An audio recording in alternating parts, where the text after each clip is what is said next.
Today is our January 3rd professional development to start the second semester. So we have all of our fine arts teachers all across the district here at Mill Creek with us today. So we're at our January Professional Development Day, and that's for teachers in the county to get together, build community amongst ourselves, and also to learn and grow within our profession. One of the amazing things about this is that the students have volunteered to be here on a day when they don't have to be. They gave up their last day of sleeping in just to come here and help us, the orchestra directors in the county.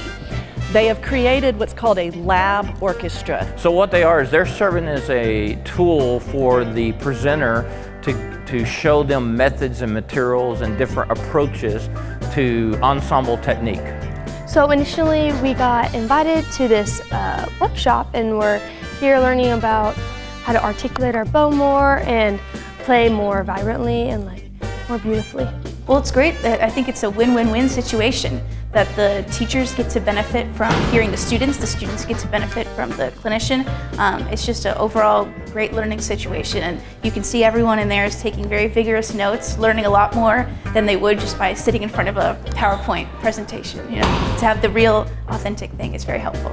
It's awesome to have them work alongside with us, so we can experience learning together, and then it kind of feels like, I don't know, I feel like we're connected to them as a student, and it feels like they're being a student as well. So, as a teacher, the fact that my students volunteered their time to come out and be a part of this lab orchestra makes me extremely proud. I think they enjoy working with clinicians. It's also great to sit next to your band director, orchestra, or choir teacher and work side by side with them, and that director taking on that role as a student learner, and then they also get to empathize with what the students go through in an actual ensemble setting.